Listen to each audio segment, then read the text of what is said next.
Hello friends, good morning. Welcome to my channel Yoga Time with Sunita. कैसे हैं आप सभी? उम्मीद करती हूँ सभी खैरियत से होंगे, बिल्कुल चुस्त दुरुस्त और तंदुरुस्त। और आज मैं आपके सामने लेकर आई हूँ एक खास आसन जिसे कहते हैं हस्त पद अंगुष्ठासन।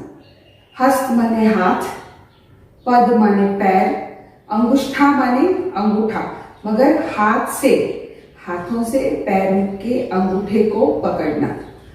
ये वाला आसन जो है वो बहुत ही अच्छा आसन पूरे शरीर में, जैसे कहते हैं कि पूरे जिस्म में आपके एक खिंचाव सा लेके आता है, कसाव सा लेके आता है। स्ट्रेचिंग बहुत है, नसें जो है आपकी खुल जाती है, मसल्स जो हैं आपके जो पूरी तरह से जकड़े हुए हैं वो खुल जाते हैं। डायबिटिक्स के लिए अच्छे हैं, जिनके फ्रोजन शोल्डर्स हैं उनके लिए अच्छे हैं। घुटनों के दर्द वाले जो भी इंसान है यानी जो भी बंदे हैं उनके लिए अच्छे हैं। लेडीज हो जेंट्स हो सभी के लिए बहुत ही अच्छा, और कोई भी उम्र हो आप इसे कर सकते हैं। थोड़ा सा क्या है, अगर उम्र ज्यादा हो तो थोड़े हल्के हल्के से करें, आराम आराम से करें इसे। और वैसे भी योग तो आराम आराम से ही किया जाता है, इसे जल्दी जल्दी नहीं किया जाता। बहुत ही सुकून महसूस करने वाला होता है योग। योग आपके जिस्म को भी सुकून पहुंचाता है, आपके दिमाग को भी और आपके रूह को भी सुकून पहुंचाता है। और सबसे ज्यादा कि ये आपके जिस्म में एक लचीलापन लेके आता है। और कहते हैं कि पैरों में जिनको दर्दें रहती हैं, क्रैम्प्स आ जाते हैं, उन्हीं सभी के लिए बहुत ही अच्छा आसन है। So friends, today I am bringing to you the Hasta Pada Angushthasana. हस्त मीन्स हैंड, पद means legs, angushta means the big toe. Okay, so with the hand we are going to hold the big toe, but this is in a lying down position.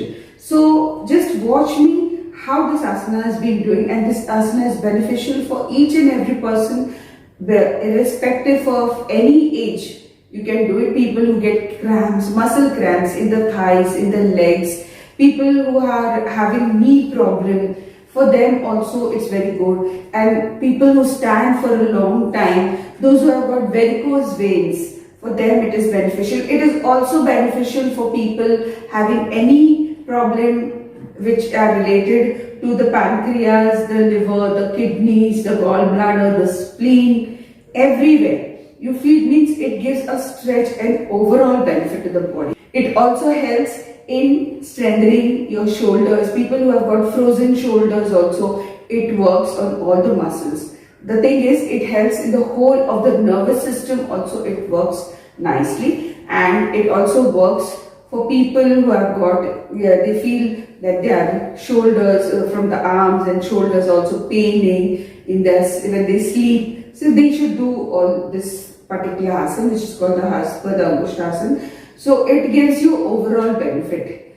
And secondly, the main thing that is that it gives a lot of flexibility. It improves your flexibility. In the beginning, if you find it difficult, you will have to go slowly. And in anyways, yoga has to be done very slowly, means easily, with ease. So you have to feel the comfort. You should be comfortable while doing yoga. So that is important. Except when you're doing this, people who have got if they have got a very high BP problem should avoid during that time when they have a high BP. And if you have had any sort of back injury, so please avoid it for some time till you feel that your back is strength enough. You can do that. And किसी को भी कोई किसी तरह की back की injury हुई है तो उन्होंने उसे धीरे धीरे आराम से करना है। अगर वो सोचते हैं कि पैर नहीं फैला सकते हैं तो थोड़ा सा अलग तरीका, जहाँ पे अंगूठे को नहीं पकड़ा जाता है, हम थोड़ा सा थाई को पकड़ के बस इसे सीधा करेंगे। और सिर्फ प्रेग्नेंट लेडीज को अभी यानी ड्यूरिंग प्रेगनेंसी नहीं, मगर आफ्टर डिलीवरी इसको करना है। एंड अगर लेडीज में अगर उनका मेंस्ट्रुअल साइकिल चल रहा है तो 2-3 दिन अवॉइड करें, मगर चौथे दिन इसको जरूर करें, क्योंकि इससे पूरे बदन को यानी पूरे आपके जो रिप्रोडक्टिव ऑर्गन्स हैं उनको जैसे मसाज मिलता है, जो स्ट्रेंथनिंग मिलता है, ठीक है, उसके आसपास की चर्बी भी जो है वो कम हो जाती है आपके ऑर्गन्स की। इसलिए so people, the ladies who have got even like it should be avoided during pregnancy, but post pregnancy, you know, after delivery, the ladies can do this particular asana, and it will help in strengthening their uterus, to bring the uterus back in shape. Okay, and other ladies during menstrual cycle, just avoid it for 2 to 3 days, and from 4 days onwards you do it, and you will feel rejuvenated totally, you will feel strong. So now we start the Hastpad Angushthasana. We have different variations. So every time I will, in the next episodes, I will go on teaching you the variations of the Hastpad Angushthasana. And so let's start with it. So friends, we will do the Hastpad Angushthasana. Okay, this is the Hastpad Angushthasana number 1, where we will be raising the left leg once, then the right leg, and then both the feet together. Okay, so the breathing is very important while doing this. So inhale, as you inhale, raise your left hand up, and as you exhale, you raise your left leg up and hold it in this way. Release your toe. Inhale, your leg down. Exhale, your hand down. Same way. Inhale, that means breathe in and bring your right hand up. And breathing out, your right leg. Hold your toe tight and for some time. Release your toe. Inhale, your leg down. Exhale, your hand down. Now with both the hands. Inhale, both the hands up, and exhaling, both the legs. You have to take both the legs up and hold it in this way. Release your toes. Inhale and your leg down. Exhale and your hands down.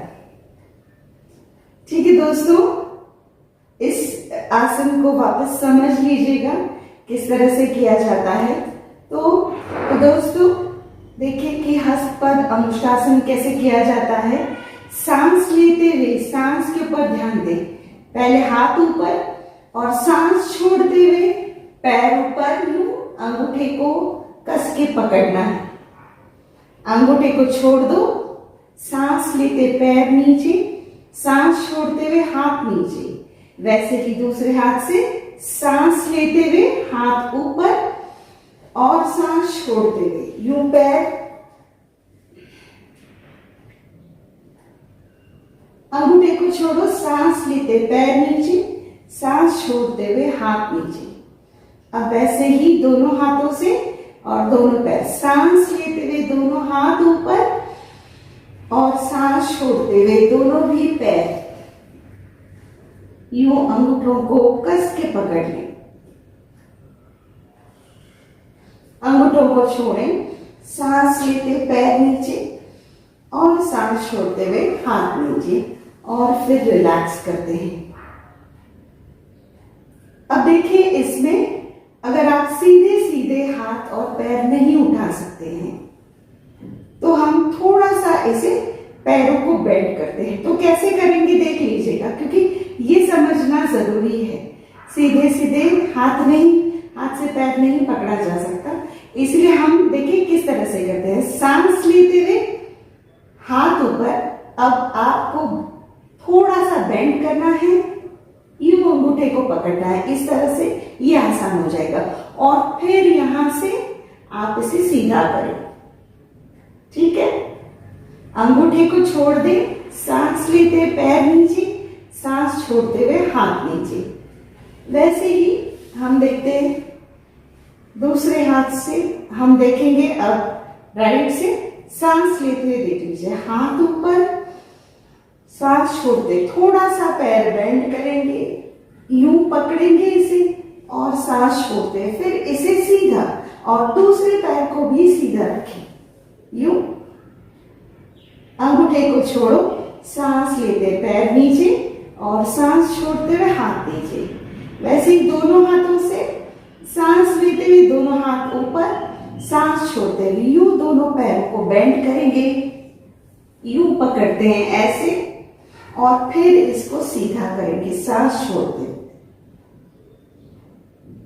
अंगूठों को छोड़ दें, फिर सांस लेते पैर नीचे, सांस छोड़ते हाथ नीचे। Okay, watch it once more. If you have a back pain, always bend your knee and then raise your leg up. If you have a back pain, don't take it straight away. अगर आपको पेट का दर्द है तो कभी भी घुटने को मोड़ के ही इसे ऊपर उठाएंगे, सीधे सीधे नहीं उठाएंगे, ठीक है। तो देख लीजिएगा इसे वापस। सांस लेते हुए हाथ ऊपर, घुटने को थोड़ा मोड़ दे, यूं पकड़ ले, सांस ले और सांस छोड़ते हुए यूं। अंगूठे को छोड़ो, सांस लेते, अभी कमर दर्द वाले यूं बेंड करके ही इसे उतारेंगे और हाथ नीचे। सांस लेते हुए हाथ ऊपर, सांस छोड़ते, घुटने को थोड़ा मोड़ दे, यूं पकड़ ले और सांस छोड़ते हुए पैर पर। अंगूठे को छोड़ो या फिर ऐसे ही इसे उतार के पैर नीचे हाथ नीचे। धीरे धीरे करके आपके कमर के जो मसल्स है वो मजबूत हो जाएंगे। ये जिस तरह से आपने खिंचाव दिया है हाथों को पैरों को, इससे आपके पूरे नसों को फायदा मिलता है, वेरिकोज वेन्स वालों को फायदा मिलता है। आप देखिए, सांस लेते हुए दोनों हाथ ऊपर, पैरों को थोड़ा मोड़ दिया, यूं पकड़ लिया हाथों से और फिर इसे सीधा कर दिया। अगर हाथ से भी पकड़ा नहीं जा रहा, अगर घुटने सीधे नहीं हो रहे तो यूं इसे पकड़ सकते हैं। फिर सांस लेते धीरे धीरे पैर नीचे और सांस छोड़ते हाथ नीचे। तो इस तरह से हम हस्तपद अंगुष्ठासन करेंगे। ये रहा हस्तपद अंगुष्ठासन का पहला प्रकार, पहला तरीका।